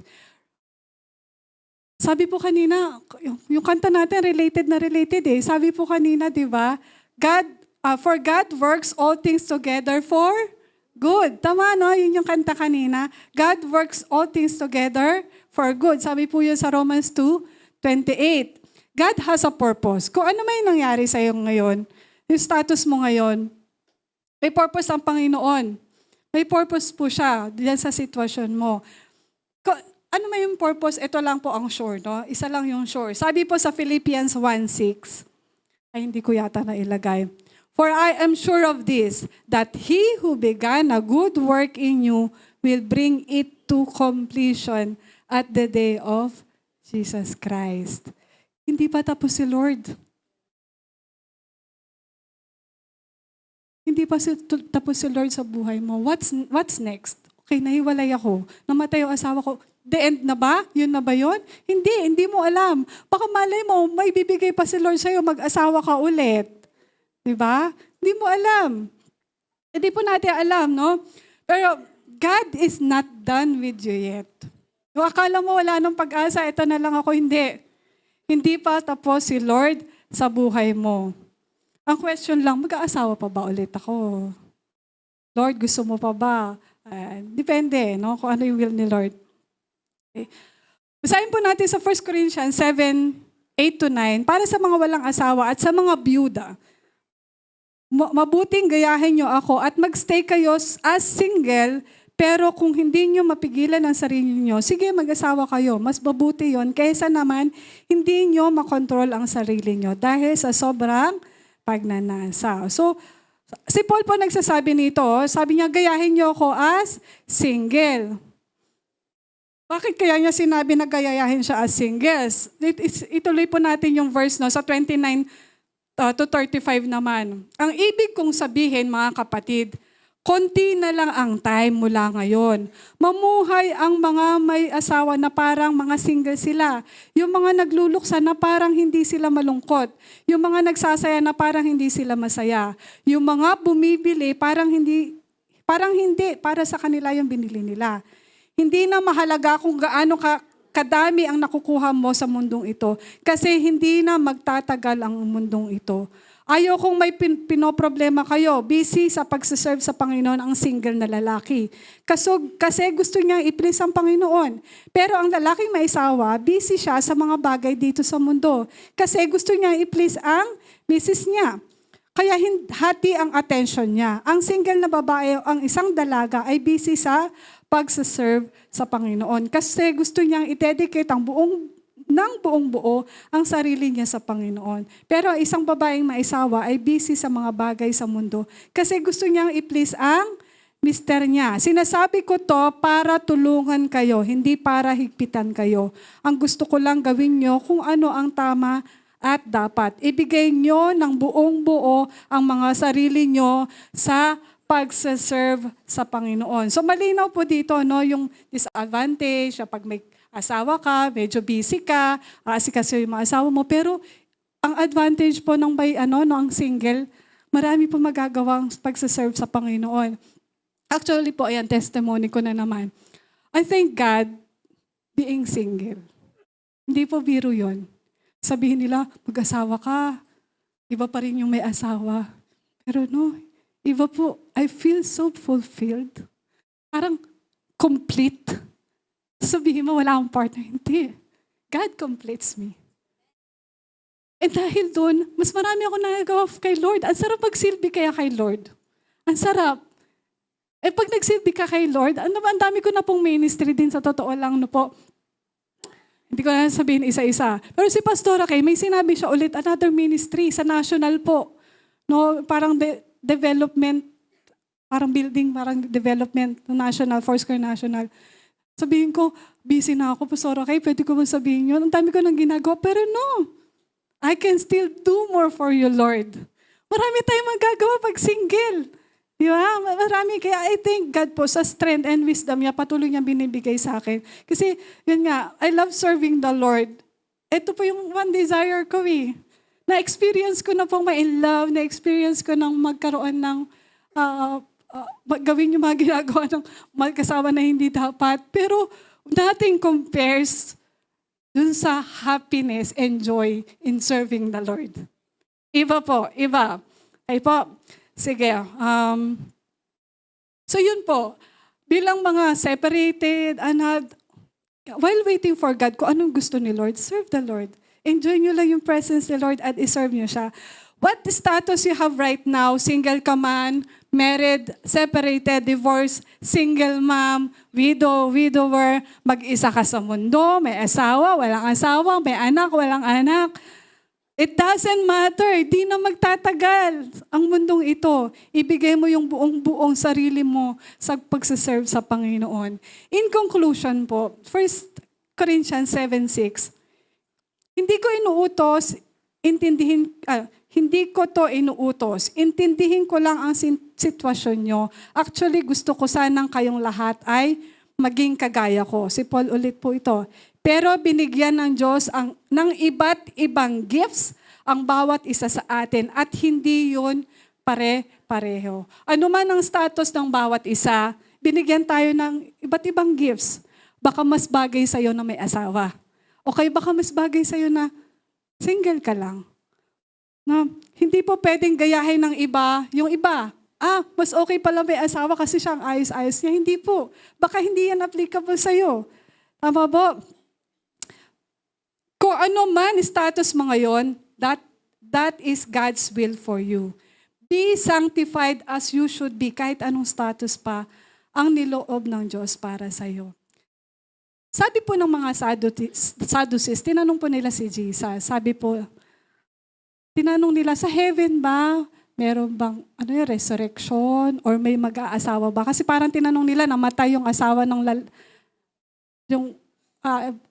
asawa ng babae.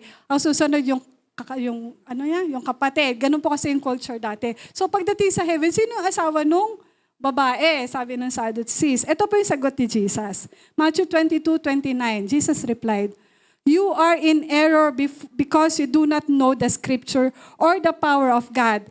The resurrection people will neither marry nor be given in marriage. They will be like the angels in heaven." So sa heaven, wala pong status. Walang single doon, walang married, walang separated, walang widow. Lahat po tayo ay parang magiging angel. And as single po person, ako po, gusto ko na-invite sa wedding. Ang sarap po umattend ng wedding. Medyo emotional po ako pag naglalakad na yung bride, no, sa aisle, tapos naghihintay yung lalaki sa dulo. Oh, tapos makakita mo mga iyak-iyak. Ang sarap no, in love sila sa isa't isa. Ang sarap no, tingnan ng ganong senaryo. Pero hindi ko man po ito na-experience. Hindi man ako naka-experience ng kasal or na-experience na maging bride. Ini-imagine ko pa yung sarili ko. Lahat po tayo, si Jesus po ang ating final bridegroom. We will all be bride. Ikakasal po tayo lahat kay Jesus sa heaven. And I'm imagining, iniisip ko, on that day, maglalakad ako, nasa kabilang dulo si Jesus, me as the bride and Jesus as the bridegroom. He's looking at me, cleansed, pure, because of His blood. No, titingin siya sa akin with love. Titignan niya, anak ko to. Mahal ko to. Binigay ko yung buhay ko dito. And malinis siya. Ganun po yung pupuntahan natin. Imi-meet natin si Jesus. And sasabihin niya yung commitment niya forever. He will love us forever. Magiging faithful siya unconditionally kahit hindi tayo perfect. Righteous po tayo sa harap ng Panginoon. Ultimately, it doesn't matter kung anong status mo right now. Kasi sa heaven, wala nang status, di ba? Wala na. We will all be married to Jesus. We will forever be together with Him. Walang single doon, walang separated. Forever, we will experience the unending love of Jesus Christ. Amen po. Praise God. Thank you, Lord. Praise the Lord. Ipapanalangin ko pa lahat ng single. Yan. I'm requesting all the singles. Sige, single ka, kahit ilang taong ka, basta single ka. Please stand. Let's pray.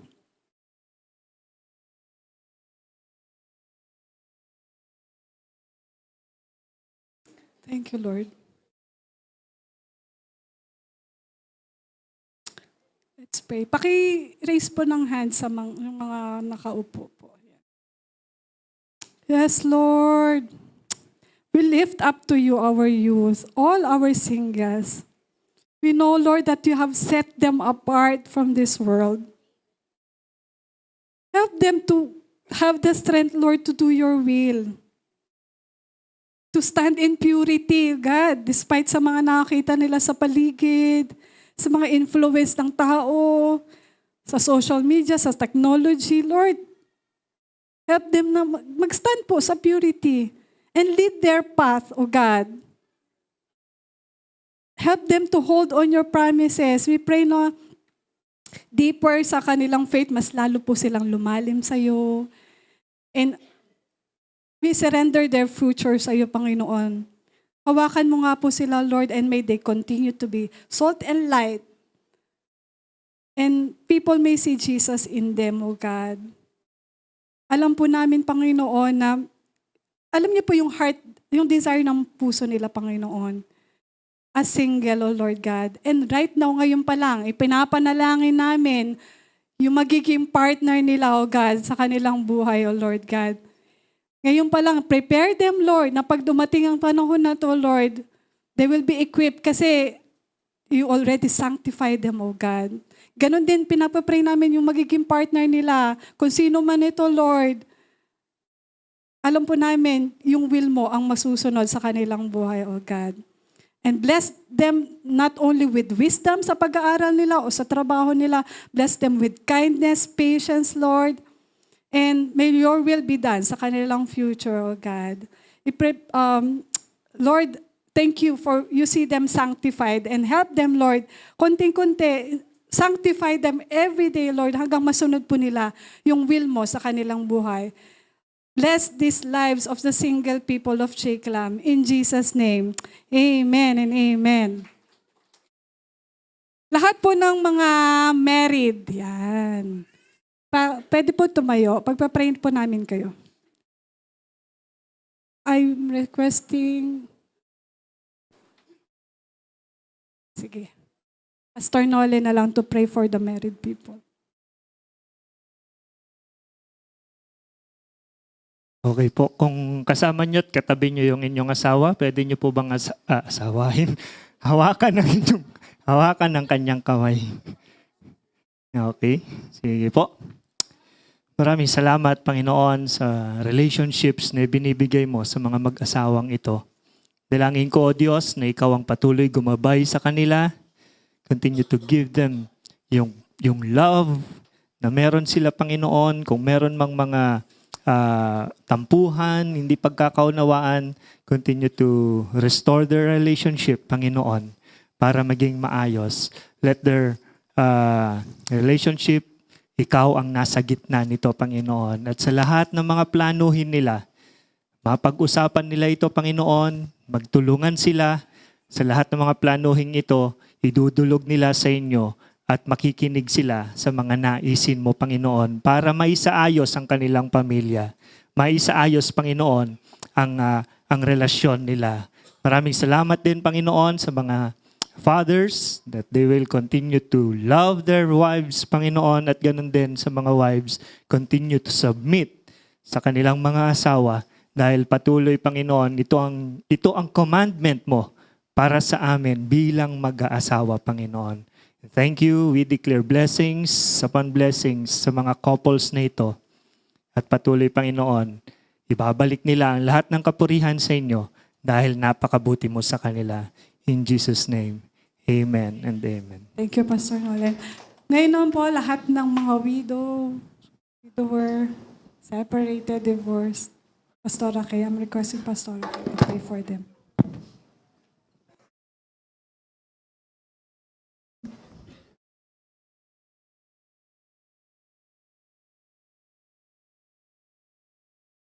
Again and again, ang mga widows po sabi po sa Biblia, we are so loved by the Lord. Kaya, sige nga po, let's pray for our widows and widowers. Thank you, Lord, for your heart is so tender for people like us, Lord, na wala na pong asawa. Salamat po dahil nakatugay-gay ka po lagi sa amin. Hindi niyo po kami iniiwan, Panginoon. At patuloy po kami magpapasanctify sa iyo, Panginoon, na sa ganitong estado na aming buhay, ay patuloy pa rin kami nagpapalinis, Panginoon Diyos. Hindi kami exempted sa mga tukso sa paligid, kaya tulungan niyo rin po kami, Panginoon, na maging matuwid hanggang sa kahuli-hulihan, Panginoon, ay we are able to face you because kami po ay nilinis mo na at nagpapatuloy na magpalinis sa iyo. Salamat po sa pagmamahal mo sa amin. Sa pangalan ni Jesus. Amen, amen. Palakpakan po natin ang Panginoon. Salamat po sa Panginoon. Salamat po. Tayo po'y mag-ending na, pero a few announcements lang po. If you are seeing our lobby today, madami pa po, magulo pa, pero nagkakaano na po siya. May picture na po siya kahit papaano ng improving lobby na hindi na po siya mukhang garahe lamang at warehouse. At salamat po sa Diyos sa tulong po ng ating pong kapatiran, sila Kuya Julius and the rest of his workers. And kita po namin na pulido po naman yung kanilang gawa. At medyo magastos po talaga. Kulang po yung binadget natin. As in, kulang po talaga. So if find it in your heart to help, salamat po sa nag-share po sa semento, mga nag-aabot-abot po, naglalagay sa envelope ng for the lobby, kahit magkano lang po yun. May God multiply po yung mga binibigay niyo na. Kaya patuloy po nawa kayong tumulong, mag-share ng burden na ito. Wala pa po kasing muebles yun kasi syempre may silya po yan, yung coffee shop. Hindi naman pwede, hindi na bagay yung monoblock doon, di ba? Hindi na bagay. Kasi sa coffee shop na po, iba na po itsura. May tiles po kasing gagawin dyan, ipapatiles na po para maayos po talaga. Very, parang talagang pwede na rin po siya kasing maging mini events place din natin kung sakaling merong mga bagay-bagay na mangyayari dyan. At yung mga disabled po natin na hindi na makaakyat dito, they can always watch from the ground floor. At least nasa church pa rin sila, di ba? Kaya ang ganda lang po ng idea na ito na nilagay sa puso natin. So continue helping us po along this line. And sa uli po, yung mga hindi nakakuha na items nila, kung nandito po kayo, na-graduate po kayo, proceed po sa likod. At ano yan? Okay. Yan yun. Okay. Sige po. Sige po, tayo po tumayong lahat. Please raise your hands towards God. Salamat po. Panginoon, we're happy. We're happy because we are already sanctified. And thank you, Lord, we are happier even because you continue to cleanse us. You continue to purify us. Salamat po sa katotohanan yan. Patuloy nawa po kaming maging hindi lang certified, kundi sanctified singles, sanctified widows and widowers, sanctified married person. Anumang estado na aming buhay. Salamat po. Sa iyo lahat ng papuri, lahat po ng pasasalamat sa iyong ginawa ngayong araw na ito. Uuwi ho kami, dala-dala yung pag-asa lagi na kami patuloy niyong nililinis. Again, thank you, God. In Jesus' name, amen. Amen. God bless you po and see you next Sunday for our Communion Sunday po. For special Communion Sunday. Ate Esther, pahabol sa gate.